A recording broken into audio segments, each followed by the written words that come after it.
Anggota Komite Eksekutif PSSI Haruna Sumitro jadi buah bibir setelah menyebut komunikasi PSSI dengan Shin Tae-yong, deadlock, dan juru taktik asal Korea Selatan itu tersinggung karena dianggap sebagai pelatih gagal. Pernyataan Haruna Sumitro yang diunggah kanal YouTube JPPN.com itu langsung menimbulkan reaksi beragam dari kalangan pecinta sepak bola Indonesia, dan teranyar direspons langsung oleh Ketua Umum PSSI, Muhammad Iryawan. Muhammad Iryawan atau yang akrab disapa Iwan Bule, menegaskan bahwa tak ada kebuntuan, deadlock, yang terjadi saat pihaknya berkomunikasi dengan pelatih tim nasional Indonesia Shin Tae-yong dalam rapat evaluasi yang berlangsung pada Kamis tanggal 13 Januari tahun 2022. Tidak ada deadlock red, ujar Iryawan kepada pewarta di Jakarta, Minggu tanggal 16 Januari tahun 2022, malam. Menurut pria yang akrab disapa Iwan Bule itu, pembicaraan dengan Shin berkutat pada performa timnas di Piala AFF 2020. Pada turnamen yang berlangsung di Singapura itu, skuad Garuda keluar sebagai tim terbaik kedua, runner-up, setelah kalah dari Thailand di final.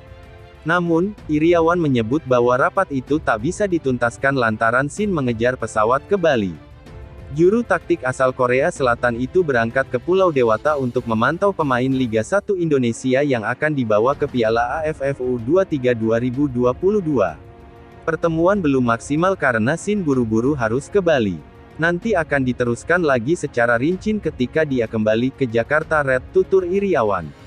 Sebelumnya, Haruna Sumitro mengklaim komunikasi PSSI dan Shin Tae-yong sempat deadlock, dan rapat evaluasi itu tak bisa berlangsung maksimal karena ex-pelatih timnas Korea Selatan itu harus segera terbang ke Bali untuk memantau pemain BRI Liga 1 yang akan dipanggil ke Piala AFF U23 2022. Tadi sempat kita deadlock, dan kemudian akan ditindaklanjuti. Dia, Shin Tae-yong Red, akan buru-buru mau ke Bali, kata Haruna. Haruna juga merasa komunikasi PSSI dengan Shin tidak baik-baik saja karena juru taktik asal Korea Selatan itu tersinggung ketika dikritik dan diberikan masukan oleh petinggi PSSI. Shin Tae-yong sendiri menangani timnas Indonesia sejak akhir 2019 dengan kontrak berdurasi 4 tahun. Juru taktik asal Korea Selatan itu belum memberikan gelar apapun kepada timnas Indonesia. Di Piala AFF 2020, Shin Tae-yong memang hanya membawa Indonesia menjadi tim terbaik kedua.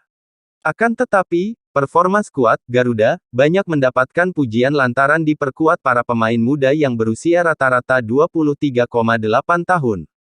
Indonesia pun menjadi salah satu skuad termuda di turnamen tersebut.